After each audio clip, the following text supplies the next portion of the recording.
Do you want to design a chicken coop? Well, if you do, you're at the right place, because today on Agronomag, we are bringing you 10 tips to build it easily. I mean, if you're looking to live a healthier and greener life, then there's no better way to start than buying yourself a bunch of chicken and raising them for their eggs and their meat. The trade-off is simple. You give them a nice and comfortable life while they give you eggs. As time moves on, they get older or they end up getting sick, so you take them out and store their meat for quite some time after the butchering. Do this with 10 chicken and you basically have yourself one of the easiest methods to change your life around for the better. While there are definitely a lot of steps that we skipped over in between all of that, that's fine for now, mainly because that's not what we're here to discuss about. We are not here to discuss the intricacies of raising the chicken from its peak constitution to its adult body. Instead, what we're here to discuss is a lot more fun than raising the chicken. We are about to delve into an informative guide that is meant to help you design your very own chicken coop.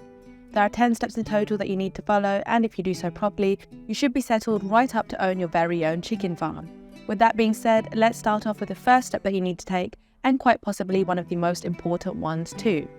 Think it through. Do you really want to start a coop? Remember, there's no turning back after this part. This is one of those steps that you really need to take your time in thinking through, because you can't change your mind afterwards. After this step is up and done, you need to realise the fact that if you fail to do anything, you might end up taking the poor chicks down, and trust us, you don't want to do that. It's easy to get attached to the little buggers, so neglecting them by accident can really affect your mentality. So ask yourself these questions. Do I have the budget for it? Do I have the space to build my dream coop in? Can I cover all of the costs that will come from the daily maintenance? Do I have the time to take care of them? What about ventilation, food, water? If you couldn't answer one of those questions, we urge you to sit down and think it through again. If you're still drawing a blank, then building a coop might not be the best choice for you. Don't take this personally either, but you are juggling with the lives of the chicken. It's just not right to mess with them like that. Check out pre-made plans. There is no shame in looking over other projects and getting inspired by what they did to make it work. Not all of us were born on a farm with a pitchfork in our hand, so it's no wonder that most people nowadays don't know where to start as far as starting up a coop goes. You can find plenty of pre-made plans all over the internet. Look over recent projects and you'll find yourself a plethora of ideas, tips and tricks, and detailed steps to follow in order to get the desired result. You may even get new ideas from this part of the process, ideas you never even considered to begin with. That's the great thing about having access to internet. You can always check out someone else's work to make sure you don't make the same mistake others have made before you. Next step, write it down. Once you're done settling on your dream coop, you need to make sure that's all doable. In order to do this, you'll need to write them down. All of those ideas you had that day, write them down and make sure that they work off of each other as well. The last thing you'd want is to find that you didn't budget something right. During this part, we also recommend making sketches of your dream coop. This will allow you to get a better grasp over the image you have in your head. Believe it or not, but for the most part, you don't realise just how nonsensical some ideas can be until you give them form. Once you see them written or drawn down, it should be pretty easy to proofread them and see whether they're feasible or not. Also, during this part, we recommend writing down a list of all the materials and equipment that you'll need to get the job done. This can be quite tedious, but we urge you to not rush through this part. It is an essential part that you'll need to have figured out before you can proceed, so don't shoot yourself in the foot before you even made the first step in the right direction. Choose a coop size. This may seem quite funny, but most people that start up their own coop don't realise just how large their coop needs to be, so they end up having to sell some of the chicks back because they can't all fit inside. This has happened more than a handful of times, and it is all because people skipped over this vital step. If you don't want to be a part of that very special group of people, then we highly recommend you really think about how large you want the coop to be beforehand. Consider how large the chicken will get and base that on how many chickens you've bought. Undoubtedly, some will pass away before they reach adulthood, but it's better to have way too much room in the coop than be cramped inside to the point where they can't even move without knocking into each other. Make sure that your chicken gets a minimum of up to 3 square feet per bird and around 4 square feet per outdoor run. They need freedom to run around in a lot, so make sure you give it to them accordingly.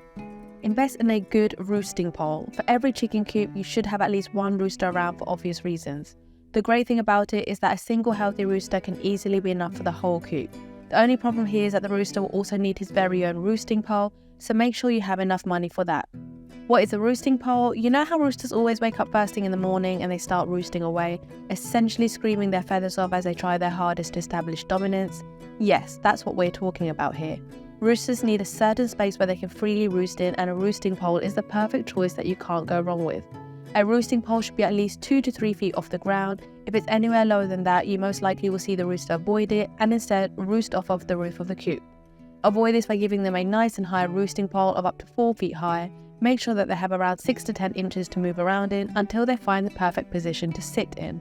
Invest in sturdy materials. This is an absolute necessity that you need to invest in, because if you try to cheapskate your way out of it, you might end up with a predator in your coop chowing away at your little buddies. Raccoons, for example, are notorious for breaking into coops and eating the poor flightless birdies up in a matter of minutes. We recommend investing in electric net fencing to really give the little intruder a wake-up call and teach him to never come back again. At the same time, however, there's no real reason to invest in some sort of zombie apocalypse shelter materials either. You can just go for some sturdy and menacing looking fences and you should be fine. Upcycle and recycle materials. The great thing about constructing a coop is that you can actually do it entirely by upcycling and recycling materials instead of buying them full price off the market. The idea of using recycled materials may deter a lot of people, especially those that assume that this contradicts a step above, which states that you should always go for high quality materials only. But remember, just because something is recycled, that doesn't mean it's bad. We recommend either trying this out with someone that knows what they're doing, or better yet, hire someone to show you how to do it to begin with. These knowledgeable people are usually everywhere, and they're pretty dirt cheap to hire too, as they literally only have to show you the ins and outs once, and afterwards you should be able to do it yourself in no time. If you have no one to help you though, you might want to drop this idea altogether and just stick to store-bought materials instead. Just remember, it's always an option, although not always a good one at that. Build the coziest of boxes. Remember, you're not building a box for a chicken. Multiple chicken will sleep in the same box, so you need to make it at least 4 to 5 hens in size. If you make your boxes as large as the typical chicken, then be ready to see them trample onto one another, because that's what they do. Also, while we're on this subject, you should always place your boxes a couple of feet off the ground, because chicken always love to be up in the air. We don't know the exact reasoning behind it. All that we know is that they do, and if you place their boxes on the ground, they will pretty much never sit in them to begin with. Also, it's easier to get to the eggs if it's higher up, since you won't need to bend over at all. They'll be closer to your hand, so that will be a good addition to your coop that will make your life easier. Choose between a movable and stationary coop. As you can already tell from that subtitle alone, there are 2 options you can choose from. What's the difference between the two? It's pretty simple really. A movable coop or a chicken tractor is a lot smaller and more mobile, as the name suggests. The reason for this is because you're meant to be able to restation it from place to place without causing too much trouble for the chicken. This is also a great option if you don't have an actual pasture of your own available, so you rent out different places every now and then for your chicken. A stationary coop is exactly what it sounds like. It's the traditional coop style, which is a lot heavier and sturdier. It is meant to be built in the middle of a pasture where your chicken can get most of their nutrition from. Outside of everything you give them, of course. This is also a lot more expensive of an option than a movable coop, and yes, a lot larger too. This is meant for larger flocks, so if you have like 10 chickens, then don't go for a stationary coop. Use the deep litter method. The deep litter method implies that you repeatedly turn over the soiled bedding until you have enough droppings collected to use as compost. This waste will continue to decompose on the floor of the coop during all winter, which should in turn help keep the chicken warm too. As mentioned previously, you can then collect the droppings and use them to fertilise the ground. You can use the compost for vegetables, or you can just place it on the pasture to get more out of it the next year. You decide. Alternatively, you can build a man-sized door and enter the coop yourself every now and then to clean up the muck. You can have someone else do it for you, although it's not worth it to pay someone else when the job itself is so simple that it can be done in less than an hour a couple of times per year. If you really want to have a coop yourself, then you might need to get down and dirty every now and then, and this is definitely one of those moments. What to consider before you build a coop. Remember that first step we mentioned before? Well, here's a direct list of everything you should pay attention to while designing your coop. The size of the coop, always remember 3 to 4 square feet per chicken. The elevation of the coop, they only use a place if they're at a certain height, so always consider putting them around 8 to 12 inches off the ground. The flooring of the coop, dirt is cheap and risky, vinyl is safe and sleek, cement is the best but also very expensive. Choose whichever option suits you best. The roost pole for the roost, the nesting boxes for the chicken, the ventilation during summer, the latches to protect them from predators. The location is all based on whether you're going to go for a stationary or a mobile coop. We talked above all about which option is best for which type of person. With that being said, you should now know all there is to constructing your very own chicken coop. While it may seem a bit hard to do at first, we highly recommend doing it if you have the budget and the resources for it, because it's definitely worth it.